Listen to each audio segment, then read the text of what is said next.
The Emperor's New Suit. Fairy tale by Hans Christian Andersen. Many, many years ago lived an emperor who thought so much of new clothes that he spent all his money in order to obtain them. His only ambition was to be always well dressed. He did not care for his soldiers, and the theater did not amuse him. The only thing, in fact, he thought anything of was to drive out and show a new suit of clothes. He had a coat for every hour of the day. And as one would say of a king, he is in his cabinet, so one could say of him, the emperor is in his dressing room. The great city where he resided was very gay. Every day, many strangers from all parts of the globe arrived. One day, 2 swindlers came to this city. They made people believe that they were weavers and declared they could manufacture the finest cloth to be imagined. Their colors and patterns, they said, were not only exceptionally beautiful, but the clothes made of their material possessed the wonderful quality of being invisible to any man who was unfit for his office or unpardonably stupid. That must be wonderful cloth, thought the emperor.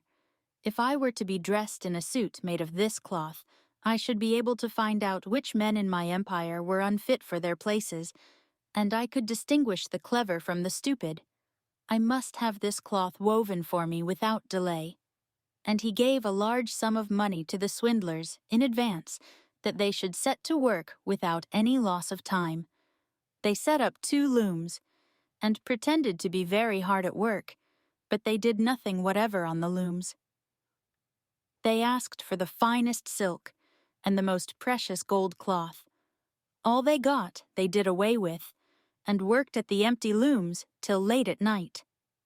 I should very much like to know how they are getting on with the cloth, thought the emperor. But he felt rather uneasy when he remembered that he who was not fit for his office could not see it. Personally, he was of opinion that he had nothing to fear, yet he thought it advisable to send somebody else first to see how matters stood. Everybody in the town knew what a remarkable quality the stuff possessed, and all were anxious to see how bad or stupid their neighbors were. I shall send my honest old minister to the weavers, thought the emperor. He can judge best how the stuff looks, for he is intelligent, and nobody understands his office better than he. The good old minister went into the room where the swindlers sat before the empty looms. Heaven preserve us, he thought, and opened his eyes wide. I cannot see anything at all. But he did not say so.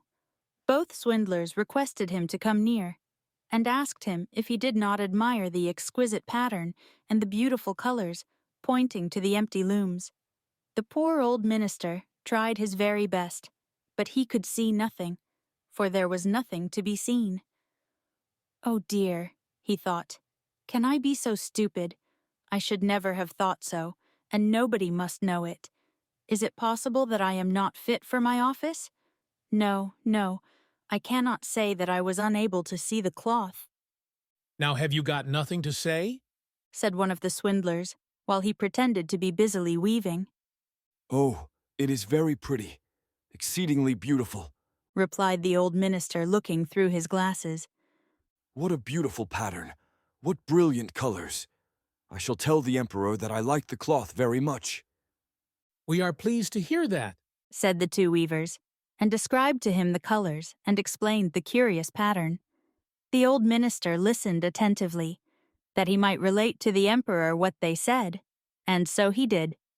Now the swindlers asked for more money, silk and gold cloth, which they required for weaving. They kept everything for themselves, and not a thread came near the loom, but they continued, as hitherto, to work at the empty looms. Soon afterwards, the emperor sent another honest courtier to the weavers to see how they were getting on, and if the cloth was nearly finished.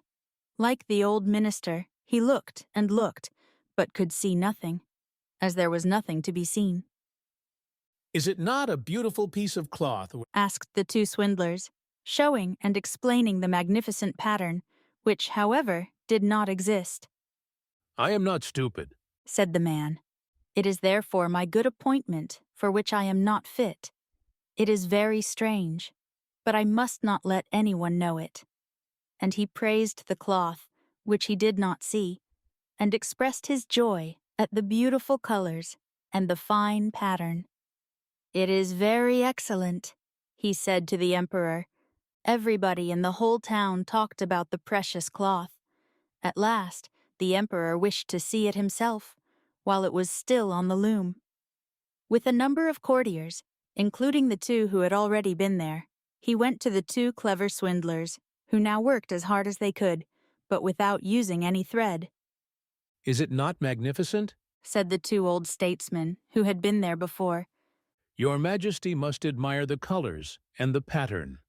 and then they pointed to the empty looms, for they imagined the others could see the cloth.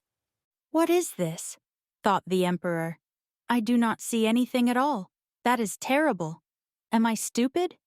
Am I unfit to be emperor? That would indeed be the most dreadful thing that could happen to me." "Really," he said, turning to the weavers, "your cloth has our most gracious approval." And nodding contentedly, he looked at the empty loom, for he did not like to say that he saw nothing.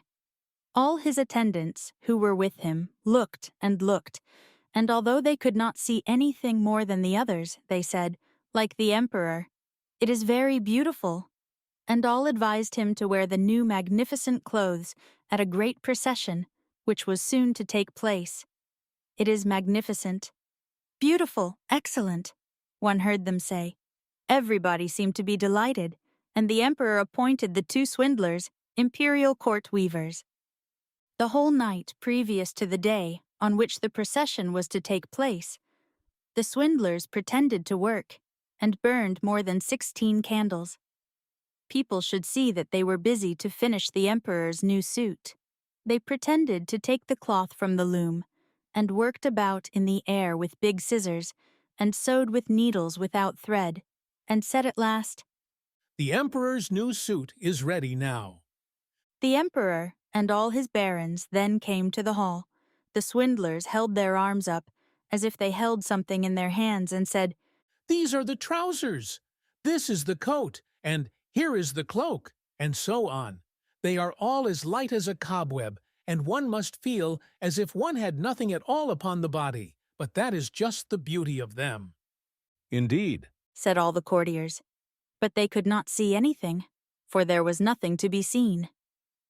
Does it please your Majesty now to graciously undress, said the swindlers, that we may assist your Majesty in putting on the new suit before the large looking-glass?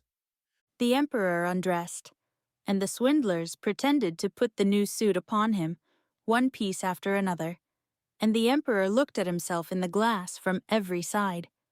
How well they look, how well they fit. Said all. What a beautiful pattern, what fine colors. That is a magnificent suit of clothes. The master of the ceremonies announced that the bearers of the canopy, which was to be carried in the procession, were ready. "I'm ready," said the emperor. "Does not my suit fit me marvelously?" Then he turned once more to the looking-glass, that people should think he admired his garments. The chamberlains, who were to carry the train, stretched their hands to the ground, as if they lifted up a train, and pretended to hold something in their hands. They did not like people to know that they could not see anything. The emperor marched in the procession under the beautiful canopy, and all who saw him in the street and out of the windows exclaimed, "Indeed, the emperor's new suit is incomparable. What a long train he has! How well it fits him!" Nobody wished to let others know he saw nothing, for then he would have been unfit for his office, or too stupid. Never emperor's clothes were more admired. "But he has nothing on at all," said a little child at last. "Good heavens! Listen to the voice of an innocent child," said the father, and one whispered to the other what the child had said. "But he has nothing on at all," cried at last the whole people. That made a deep impression upon the emperor, for it seemed to him that they were right. But he thought to himself, "Now I must bear up to the end." And the chamberlains walked with still greater dignity, as if they carried the train which did not exist.